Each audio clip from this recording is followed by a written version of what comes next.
40 below at the Bayou Music Center. Jeff Goodman, Terrence, Oglesby, John Fanta, pleased to be joined by the pride of the Iowa Hawkeyes, Patrick McCaffery. Patrick, thank you for stopping by, my friend. Absolutely. Thanks for having me on. Absolutely. We come here to Houston, and we're talking with national analysts about this Final Four. It's a different Final Four. What do you make of it, and what do you think it says about the current climate in college basketball? Yeah, I think it's really cool, first and foremost, that all these different teams can make it, and it's not the same 4, 5, 6 teams every year. I think it's really cool. I think me and my brother have been saying this the whole time. I think if you play this tournament over, it'd be 4 new teams, it'd be 8 new teams in the Elite Eight. It'd be like, good point. Like you could play this tournament, we could start again tomorrow, and it would be like completely different results. So, I think that's the beauty of this tournament, right? In college basketball, it's a 40-minute game. You never know what you're going to get, especially when, and I think something my dad always says that really sticks with me about this tournament, every team won their way to get here. Right. There is no bad team in the NCAA tournament. There's big schools, there's small schools, but there's not one bad team. So, I think that's something that's really cool and says a lot about the tournament. So towards the end of the season, after you came back, you guys started to play better. What do you attribute that to with your guys going and getting some wins towards the end of the season? I thought Iowa could have made a run, and then obviously things go the other way. Yeah, we have a lot of talent, right? We had a lot of really good players. And we played well in a lot of really big moments. I mean, winning at Assembly Hall is not easy to do, and we made it look pretty easy. So, there's a lot of stuff, and you take a lot of pride in that. And, unfortunately, we didn't play well enough to advance in the tournament, but I do believe that, like I said, like I just said, all these different teams would advance, and I think we would advance again. And, it just is what it is. We didn't play well that day. Yeah. And there's no excuses you can make for it. It's just, we just have to be better in those moments. There's no excuse, and I'm confident that we'll keep working and we'll get better. All right, listen, I look at you, and I'm so proud of you, and honestly, I get emotional just looking at you. With everything you've gone through, you beat cancer, you took some time away this past year to deal with some mental health issues. Man, just talk to me about how hard it's been. And why you took some time away, and again, coming back, what it's been like. Yeah, it's unique. My medical situation, I'm pretty comfortable saying, is probably like nobody's in college basketball. I'm missing a very important gland in your body, the thyroid. You can't gain weight, really, either. It makes it really difficult. I've kind of figured out how to. I'm getting heavier, I'm getting stronger. But it's I've met a million different doctors, and a lot of work goes into it. It's something I deal with every day, and my energy isn't the same as everybody else. I sleep probably more than most people, and it's something that I got to deal with the rest of my life. Not having one, and I'm not making an excuse. It's just different.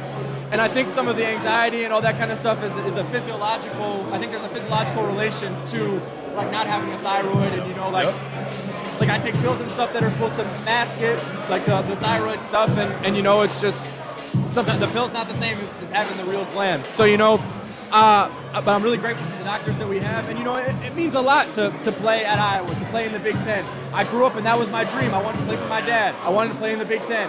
I want to play at Assembly Hall. I want to play in East Lansing. I want to play in Champaign, Illinois. I want to go and I want to beat all these teams, and that's what I want to do, and that's what I live for, and that's what I work so hard for.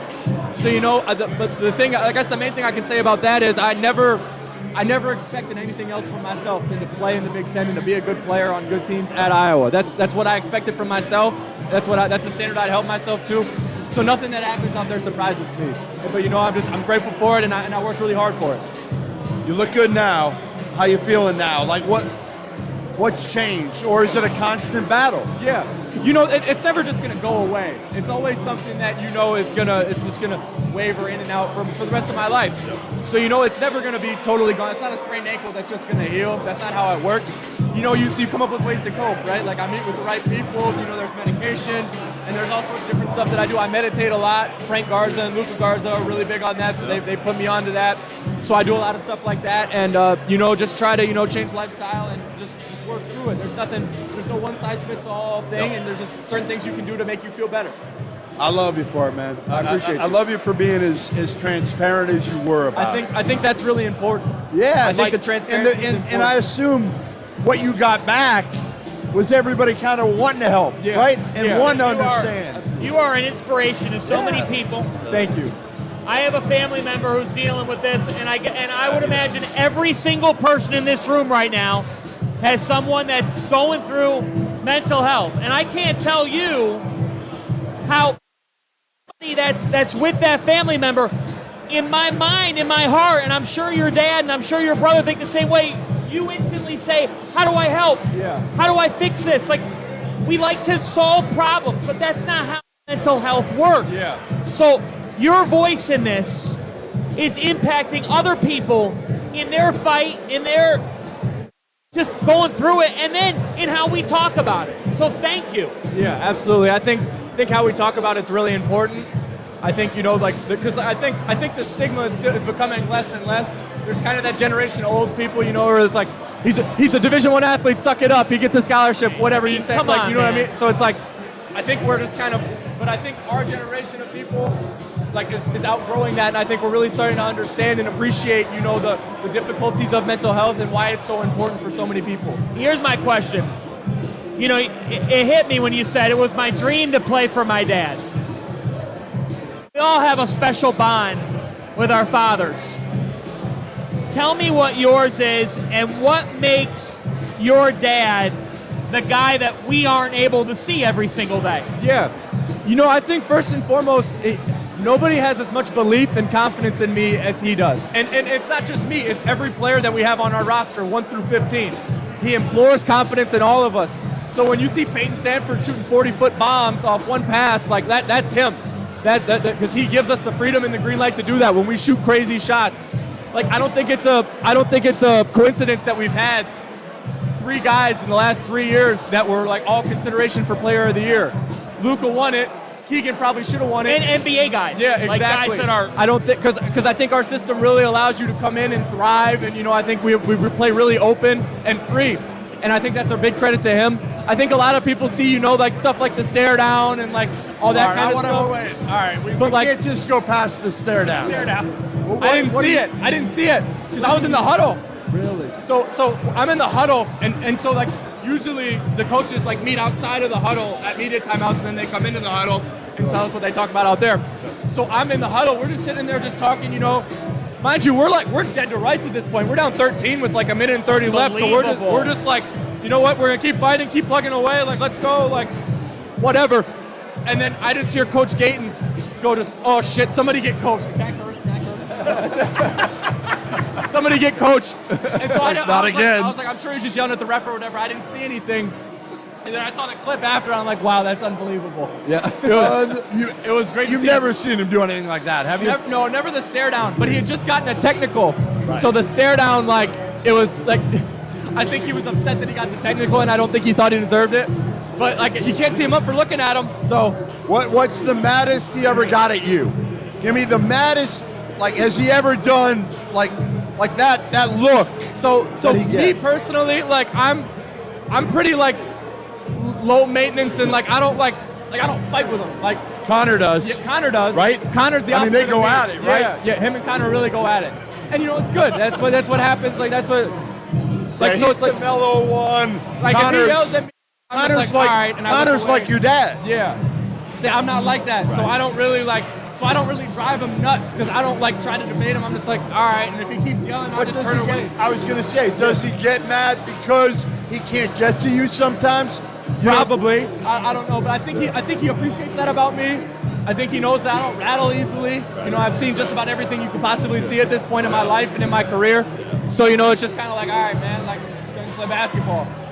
Like, So funny because like I talked to refs about your dad, and they're like 99% of the game they love him. Yeah. And then that 1% he goes ballistic. I think that's his biggest misconception just in the world of basketball. Because people are like, oh, are you scared of your dad? I'm like, no, he's like the nicest dude in the world. It's just when we're in between the lines and he's really passionate about, his program, his players, and if he doesn't think we're being treated fairly, he's going to speak up about it. And it's like, there's no, like, I don't think it's, like, everybody thinks he's crazy and he's not. Like, Just like he heats up for sure. The but FranCon 10 is. But I promise 80% of college basketball coaches are worse than him on a daily basis, just in terms of temperament and all that kind of stuff. So what's next right now? Obviously, there's a lot of movement in the portal, all that stuff. What can people expect? You're not going into the portal, obviously. Of course, that would be an Maybe he all-time will. move. He might play for Cooley. I thought about it, but I'm You staying. got to put you put your name in the portal. That would be an all-time No, I'm move. telling you, we joked around when he was coming out before he was committing. We were going to tell his dad that he was committing to Cooley instead. We were. Cooley still texts me all the time. Oh, I'm sure he does. What do people have to look forward to next year with Iowa? You graduate too. Obviously, you're going to lose some other ones. Yeah. As of what you know right now, what can people expect from you guys? I think what people can expect of Iowa is a fun brand of basketball, always. Yeah, The way a we lot of play fun. is really fun. We play a high-octane, high-possession game, which, it makes it harder to, because obviously if we play such a high-possession game, teams are going to score more because you get more possessions. Sure. We don't play that way. We don't slow the game up. We want to play in the 90s. That's how we're built. That's how he recruits, and that's how we play. So, you're going to get a high-octane brand of basketball. I think, we have guys coming back like myself, Tony Perkins, Peyton Sanford, that are all really good college basketball players and have proven that throughout their career. And then we have young guys, too, that I'm excited for, like that didn't get as big of an opportunity last year, like Josh Dix, DeSante Bowen. We got some freshmen I'm excited about. So, I think it's foolish to ever doubt Iowa coming into a season, because I think we've been pretty consistently. We had one bad year, I think, ever since my dad built it back up. We've had one year where we sucked, but other than that, we've been pretty consistent. So I think we're just going to find a way to do that again. I would like to see us back in the NCAA tournament. I'd like to see us make a run. I would assume we're going to compete in the top half of the Big Ten. I like our squad, and I'll put us up against anybody. Right. This dude, when I first met him, he wouldn't say 2 words. Not 2 words. You said 2,000. Maybe I just didn't want to talk to you. Hey, that's a reoccurring theme. That's a reoccurring theme. That's a way to go out. Patrick McCaffery. Today's episode of the Field of 68 After Dark is presented by our partners over at Underdog Fantasy, the easiest place to play college basketball pick'em, where you can win real cash prizes simply by picking player stats in this weekend's Final 4 games. And pick'em, all you do is pick whether a player will go higher or lower on Underdog's projected totals, whether it's points or rebounds or assists or all of them combined. If you're like me and you think Adama Sanogo is going to go nuts this weekend, pick higher on his points projection, pick higher on his rebounds projection, maybe throw in a lower on Matt Bradley's scoring totals, a higher on Isaiah Wong, whatever it is that you like. Put them all together, and if you hit them all, then you can win as much as 20 times your money on a single game. Underdog's slick mobile app is easy enough that dummies like Jeff Goodman have even figured out how to use it. So go to UnderdogFantasy.com or download the app and use the code FIELD, that's FIELD, to get a 100% deposit match up to $100.